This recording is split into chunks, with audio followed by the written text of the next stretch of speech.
11월 19일 목요일 새벽 말씀의 시간입니다. 우리 성도 여러분, 매일의 삶 속에 하나님의 양식을 꼭 가슴에 새기시고 그래서 하나님의 그 보호하신 가운데 승리하시는 생애를 사시기를 간절히 바랍니다. 우리는 지금 지난주부터 선교에 관한 말씀들을 함께 나누고 있습니다. 하나님께서는 하나님의 이 믿음의 백성들에게 내 이웃을 내 몸과 같이 사랑하라는 이러한 지상 명령을 주셨습니다. 이것은 바로 선교의 뿌리가 되는 말씀이고 또 우리의 삶의 지표가 되어야 하는 말씀입니다. 우리는 이 말씀 가운데서 정말 주님의 복음을 전하기 위하여 그렇다면 과연 누가 나의 이웃일까? 이 부분에 대하여 또 내가 과연 어떤 이에게 이웃처럼 존재하고 있는가? 이러한 일들을, 사실들을 확인해 보는 것은 매우 중요한 것입니다. 자, 먼저 오늘 말씀을 보기 전에 오늘 통독범위 로마서 11장부터 13장 꼭 통독해 주시기를 당부드리면서 오늘 본문의 말씀으로는 누가복음 10장 29절을 먼저 좀 볼까 합니다. 누가복음 10장 29절에 이렇게 기록되어 있지요. 그 사람이 자기를 옳게 보이려고 예수께 여짜오되 그러면 내 이웃이 누구이니까? 한 율법사가 예수님을 시험하기 위하여 질문을 하였다고 합니다. 그리고 그 예수님을 시험하기 위하여 질문하는 그 모습 가운데에서 또 무엇이에요? 이웃에 관한 내 이웃은 과연 누구이겠습니까? 란 질문을 예수님에게 던지는 것입니다. 이 질문은 예수님과 율법 사이의 대화 가운데 이어진 질문입니다. 맨 처음 이 율법사가 예수님에게 질문한 것은 어떻게 하면 영생을 얻을 것입니까? 라는 질문이었습니다. 이 구원의 길은 누구에게나 관심이 있고 또 그래서 유대인들, 특별히 이 지도자들에게는 구원관이 자신들에게 투철하게 새겨져 있는 하나의 법칙들이 있었습니다. 그러나 예수님께서 이 땅에 오셔서 복음을 전하실 때에 예수님의 구원관은 그 구원을 내가 이루어 주겠다라고 말씀하시는 것이었습니다. 그렇기에 이 율법사도 예수님을 시험하기에 가장 좋은 제목은 영생에 관한 질문이었습니다. 그것은 자신들이 가지고 있는 그러한 구원의 원칙과 분명히 어긋나는 일들일 것이기 때문이라고 예상했기 때문이었죠. 과연 어떻게 하면 영생을 얻겠습니까? 이 질문에 이 누가복음 10장 27절에 보면 예수님께서 이렇게 대답하셨습니다. 가로되 내 마음을 다하며 목숨을 다하며 힘을 다하며 뜻을 다하여 주 너희 하나님을 사랑하고 또한 내 이웃을 내 몸과 같이 사랑하라 하였나이다. 예, 그렇습니다. 참으로 이 율법사의 질문 가운데에서 영생에 대한 길은 사랑이었습니다. 하나님에 대한 사랑과 이웃사랑. 그럴 때에 그렇다면 이웃이 누굽니까? 어떤 사랑이 이웃을 온전히 사랑하는 사랑입니까? 라는 질문이 율법사에게는 따라 나올 수밖에 없었던 것입니다. 여기에서 율법사가 29절에 재차 반문한 내 이웃이 누구이니까? 라는 이 질문에 대하여 예수님께서는 설명을 하십니다.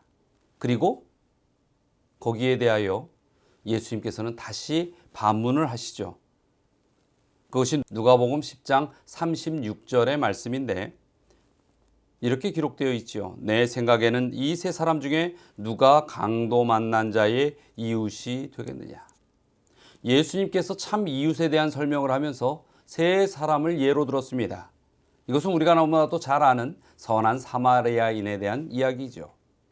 그 길거리에서 강도 만난 자에게 처음 그를 발견한 사람은 제사장이었습니다. 두 번째는 레위인이었고 세 번째는 지나가던 나그네 사마리아인이었죠. 그런데 여기에서 이 각 부류가 상징하는 의미가 있습니다. 제사장은 무엇입니까? 지도자들인 것입니다. 모든 것을 책임져야 하고 지도하는 위치에 있는 자. 그러나 그는 그냥 지나갑니다. 그리고 레위인입니다. 레위인이라는 것은 하나님의 일을 하는 사람들로 구분된 사람들입니다. 이 또한 그냥 지나가죠.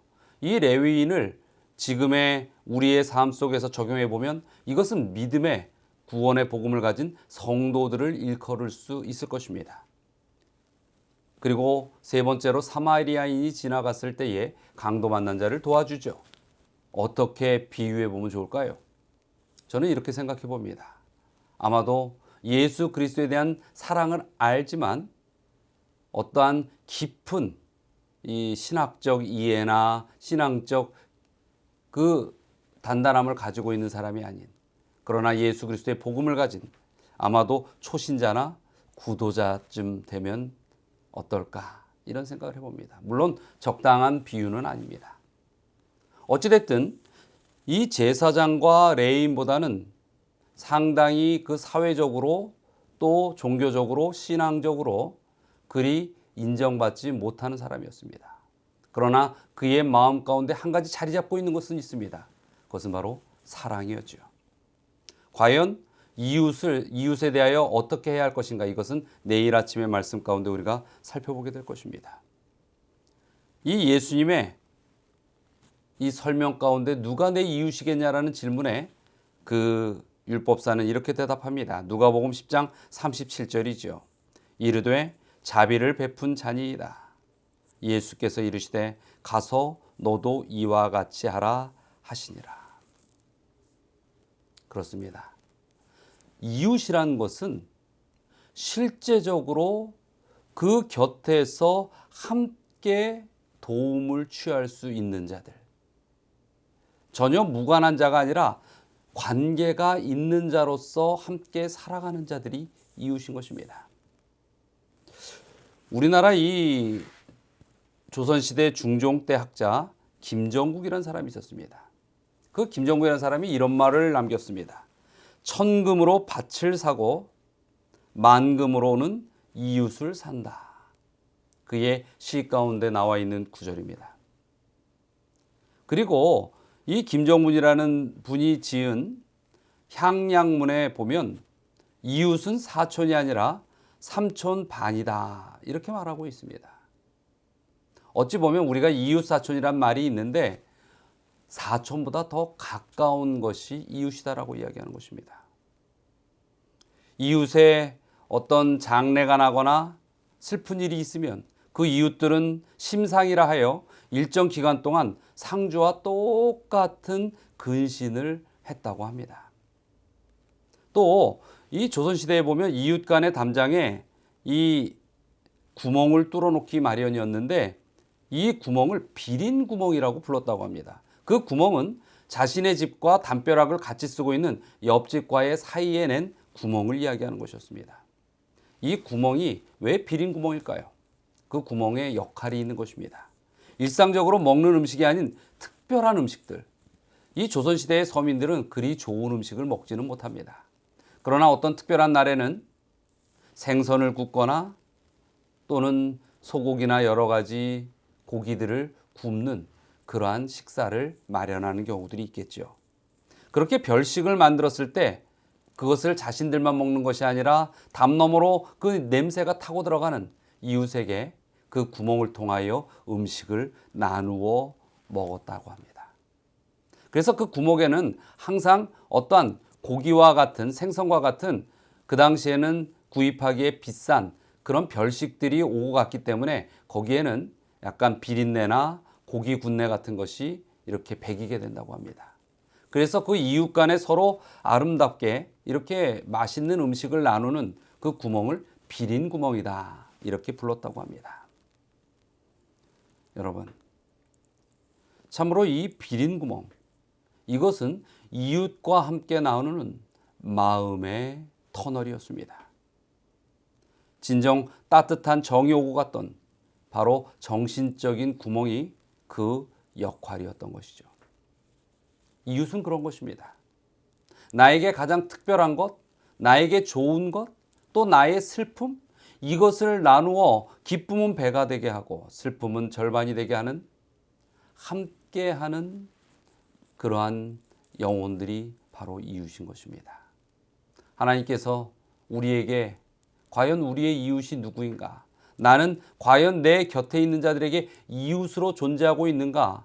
내 이웃을 사랑하라고 명령하셨는데 나는 정말 사랑하고 있는가? 우리의 삶 속에 우리는 수많은 우리 곁에 있는 영혼들에게 이렇게 비린 구멍이 열려 있어야 하는 것입니다. 나에게 가지고 있는 것들을 나누고 그의 슬픔을 가져올 수 있는 서로의 연결된 선들. 이것이 바로 이웃의 중요한 요소인 것입니다. 사랑하는 우리 서울중앙 가족 여러분, 우리의 삶 속에서 우리가 서로 간에 진정 이웃과 같은 삶을 이루어가고 우리에게 있어서는 비린 구멍이 아니라 복음, 생명을 나눠주는 복음 구멍이 열려 있는 그런 삶을 사시게 되길 바랍니다.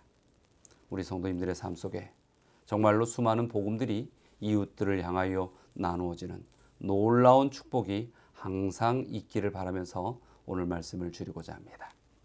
자, 오늘 기도할 두 가지의 제목이 있습니다. 첫 번째는 우리 교회에 연로하신 장년들을 위하여 기도해 주시기 바랍니다. 지금 현재 저희 교회의 여러 어르신들 가운데 몸이 불편하고 또 지금 병원에 입원해 계신 분들도 계십니다. 우리 이 교회의 어른들, 오랫동안 믿음 안에 사셨던 그분들을 위하여 한 마음으로 기도하는 시간을 이 아침에 가져주시기 바랍니다. 그리고 신혜리 청년과 심수진 성도 가정을 위하여 기도해 주시기 바랍니다. 자, 다 함께 기도하시겠습니다.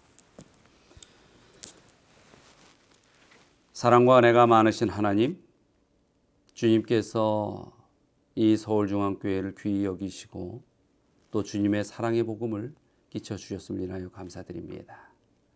오랜 시간 이 교회에서 주님을 따르며 주님의 복음 가운데 믿음을 키워왔던 주의 백성들 기억하여 주시고 노년의 육신에 결코 어려움이 미치지 않도록 혹 또 지금 힘겨움 속에 치유의 시간들을 가지고 있다면 주님께서 성령의 능력으로 임하셔서 속히 쾌유될 수 있도록 인도하시고 축복하여 주시옵소서. 또 오늘 두 가정을 위하여 기도합니다. 교회의 반주를 맡고 있는 신혜리 청년과 또 심수진 성도님 그 가정들을 기억하여 주시고 그 인생의 때때마다 모든 발걸음을 주님께 의지하고 주의 도우심으로 한 걸음 한 걸음 내디뎌 생명의 길을 걸어갈 수 있는 구원의 성도요 축복의 생애가 되게 하여 주시옵소서. 오늘 하루도 주의 말씀을 가슴에 새기고 우리 주의 모든 믿음의 백성들 승리할 수 있도록 축복하여 주시옵길 바라며 예수 그리스도의 이름으로 기도드리옵나이다.